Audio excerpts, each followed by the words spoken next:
You know how they say that all mothers wear capes or single mothers wear capes? I am so over with that illustration. Yeah. Because no, like 90% of the time, I'm not strong. I'm literally hanging by a thread. That's to be very honest. As a single mother, you are pushed to portray strength. You are pushed to portray sanity. Yet, when the doors are closed and no one is seeing you, you're almost questioning your own sanity. So no, I don't wear a cape. I'm a mother of three. My eldest daughter is 14 years old, and I have twins who are 8 years old. Their names, the 14-year-old is Mbabazi, and she has quite a cute name, Amazing Grace. Like, that's actually her name, Amazing Grace.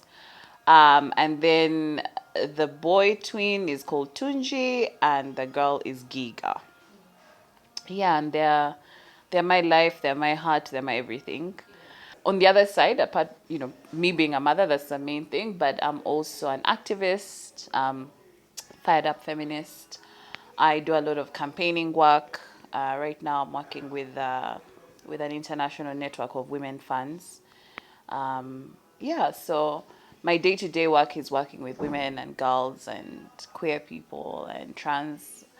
Um, but I also, but my 24/7 job is being a mother to my three babies. I think motherhood brings me a lot of, no, I'm very sure motherhood brings me a lot of joy.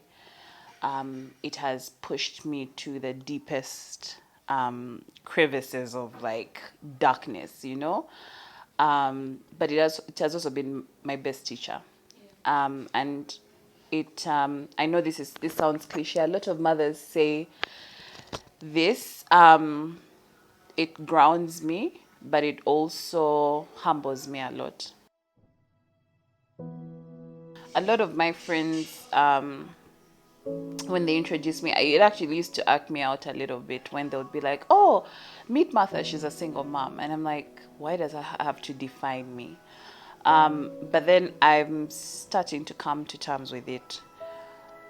Single means yes, you are doing it alone. And I want to also acknowledge that there are people who are in relationships that are doing it alone.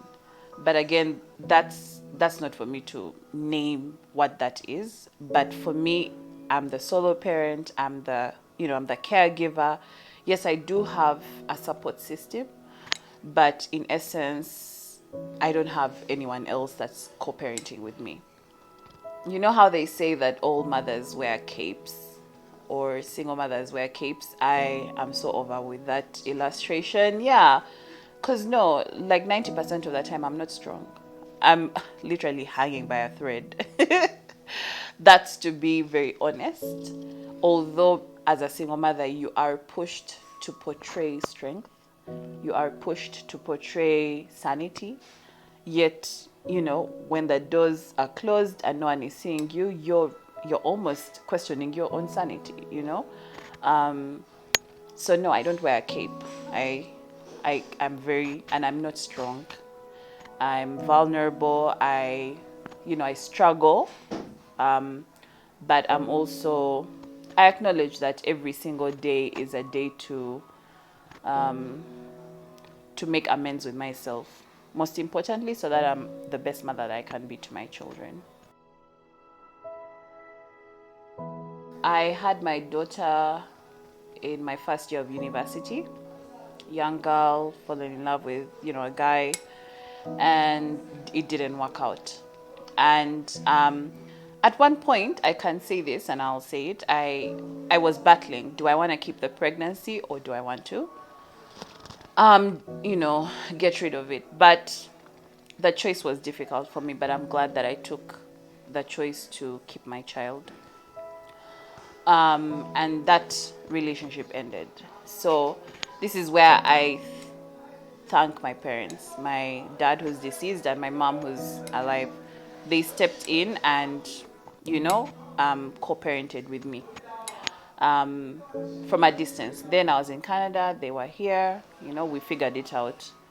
I came back and fell in love with a man and had children, and he decided that he didn't want to be in that picture. So in essence, I have 3 children, 2 different fathers.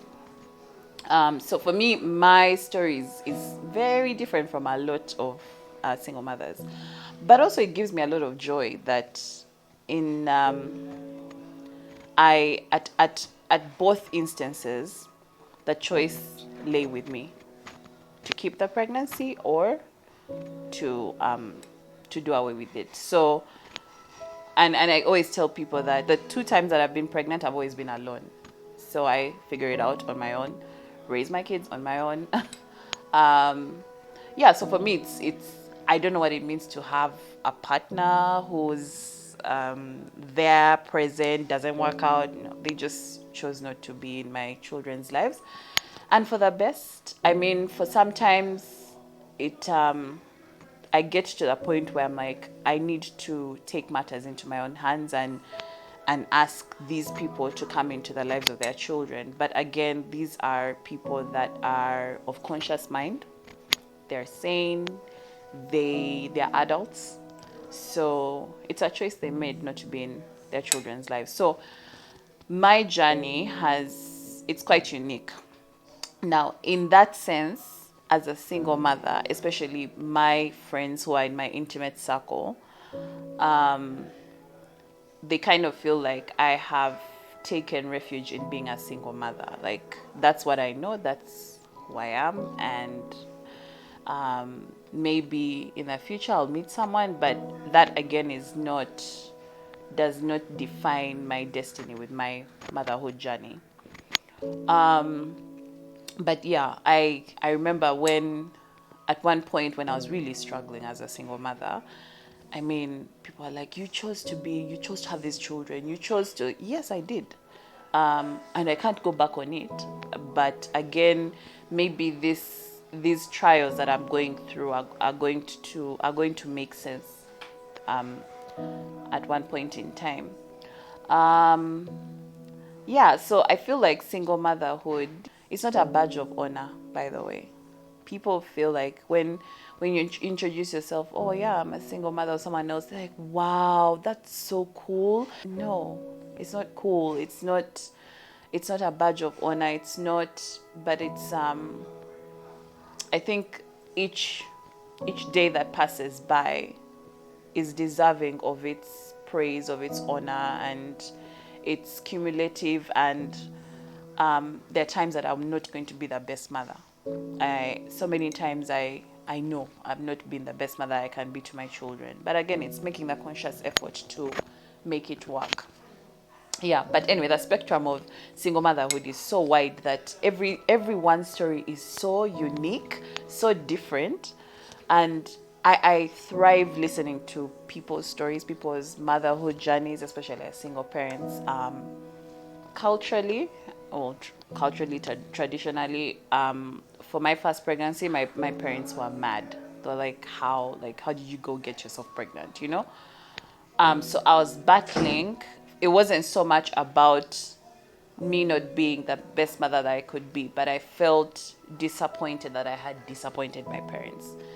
But I didn't doubt for a fact that I would do the best that I can for this child that I was going to have. And also I think that first pregnancy tested my mental tenacity. So I knew at that point, first of all, I had my child alone in Canada. No one was there. My mother couldn't get a visa. Like, it was crazy. So not being surrounded by people that I love and just being surrounded by nurses who are just doing their job. You know, for me, I was like, if I can get out of this, honestly, I'm going to make it work somewhere, somehow. But then for the twins, this is where actually the truth is I was planning to get an abortion.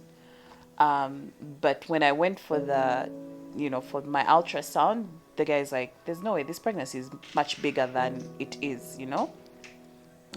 And I'm like, no, I'm 3 months. And he's like, no, there's no way. So he's like, let's do the ultrasound. Let's just go. And I went with my best friend, and the ultrasound person, technician or whatever, is like, there's 1 and there is 2. I bawled, like crying. I was like, what? Not even one, two? And my friend is like, Martha, sorry, but we're keeping these babies. And I wailed and I was just like, what is my reality right now? Like, are you kidding? So at that point, I freaked out. It's very normal for mothers of multiples to freak out because you're like double of everything. And it's true, it's double of everything.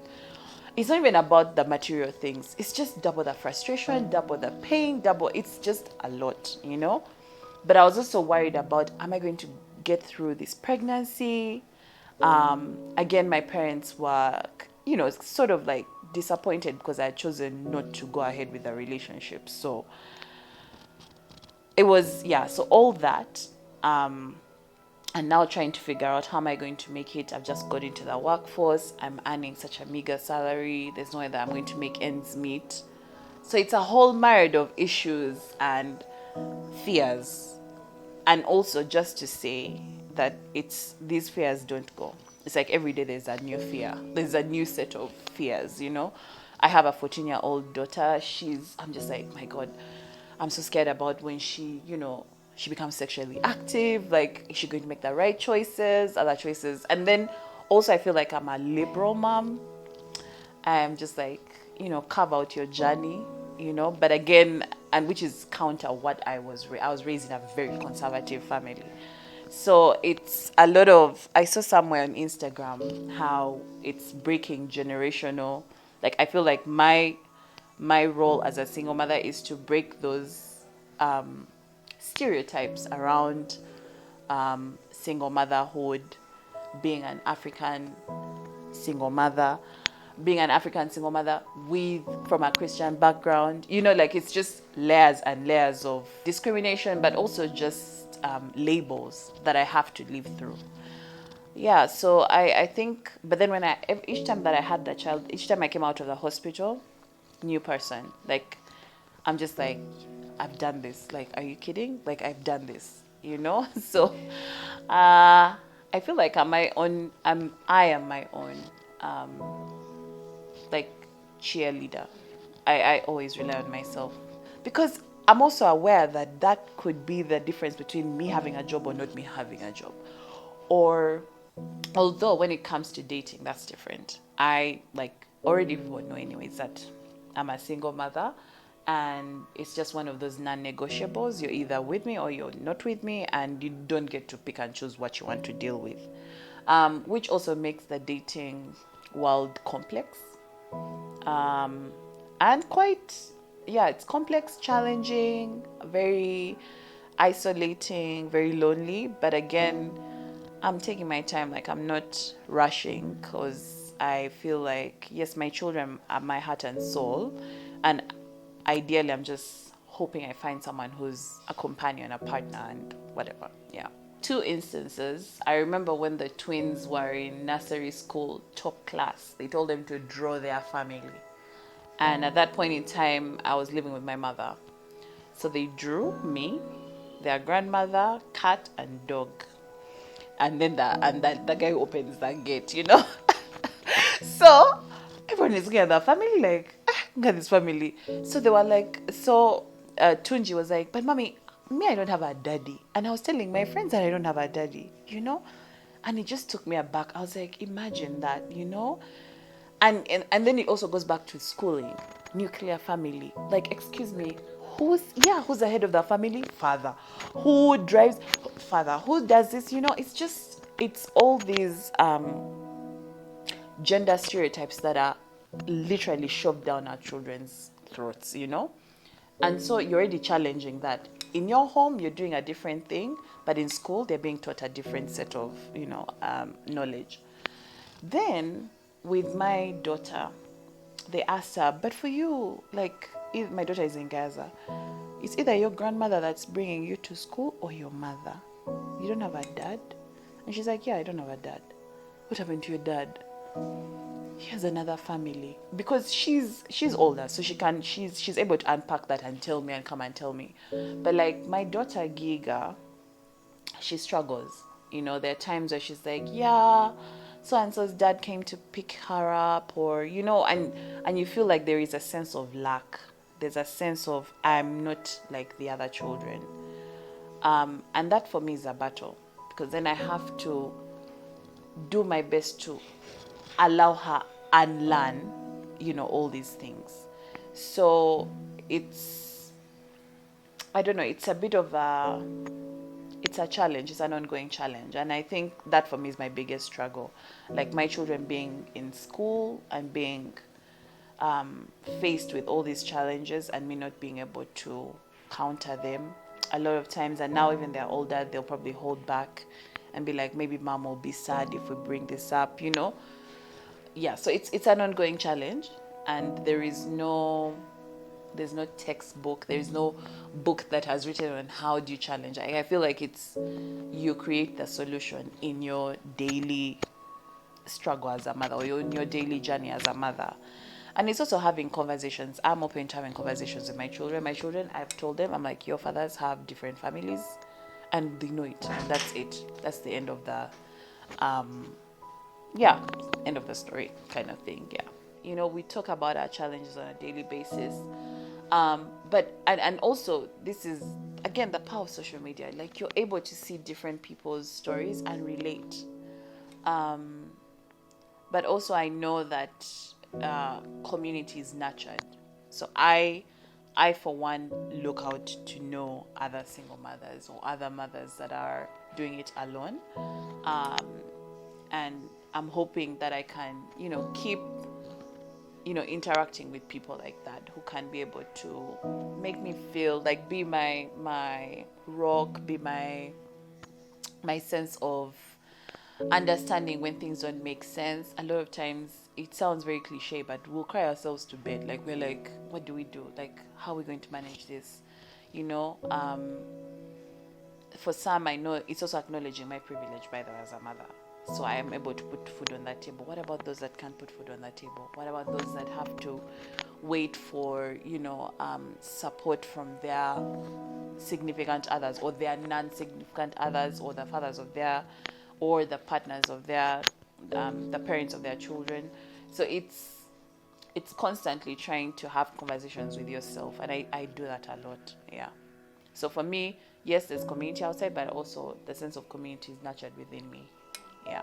I feel like every single person is just kind of, we're all skimming through life trying to find happiness or, satisfaction in different things. But I think it's the choice to live every single day. I've had moments where I don't want to wake up. I'm like, I can't. What am I going to do? But also, it's well-being. I'm an advocate for well-being. If you are not, if you don't make peace with yourself, you are going to project lack, toxicity, and unhappiness to this person that you're raising. So you're not being selfish. If you want to take a time out, I know many don't have the luxury of doing that. Please do. If you need to find someone to help you out, please do. Like, I feel like well-being is the top reason why a lot of people are making it day by day. I know for me, for a fact, well-being manifests in so many different ways. Speaking to my friends, speaking to my mother, reading a book, taking a time out. We keep talking about self-care. No, it's not the glossy type of self-care of, going to the spa, what? No, none of that. For me, I say well-being because it's taking care of the three parts of you: mind, body, and soul. Like, if you're doing your best to take care of those three, you'll do that best for your children. Because again, children are like sponges. They literally just suck the energy, everything that you're giving out, everything you're emitting, that's what they get. And you don't want to raise children in lack. You want to raise children not even about like tangibly what they have, but experiences, the joy, that sort of thing. So for me, that's what motherhood has taught me, and it's a daily struggle. But I also know that the choice that I made to keep my children and raise my children was the best thing I could have done for myself as a person. Like, I feel like I have beautiful children. Like, I look at my children and I'm like, wow, y'all are gorgeous, you know? Um, but also, they're my joy. Like, also, I didn't talk about the stages. Like, I feel like now I'm enjoying my motherhood because my children make decisions for themselves, they assert themselves, they have opinions, they call me out. I was telling my friend the other day, I reason with my children. It's beautiful. Like, I'm like, amazing. I reason with my children. They'll tell me, Mom, why are you doing this kind of thing? Today I was driving with my best friend, and um, and then my son was like, "Love you, Mom," and he's like, "Wow, your son says love you first." And I'm like, yeah, the fact that he can say that, for me, I'm just like, my day is made. The moments of joy are abundant. I love it. I love it. I love being a mother. But also, as I said, it has pushed me to it has tested me, yeah. But I love being a mother, and being a single mother for me, it's a daily struggle, but it also gives me, and I love that I inspire others as well.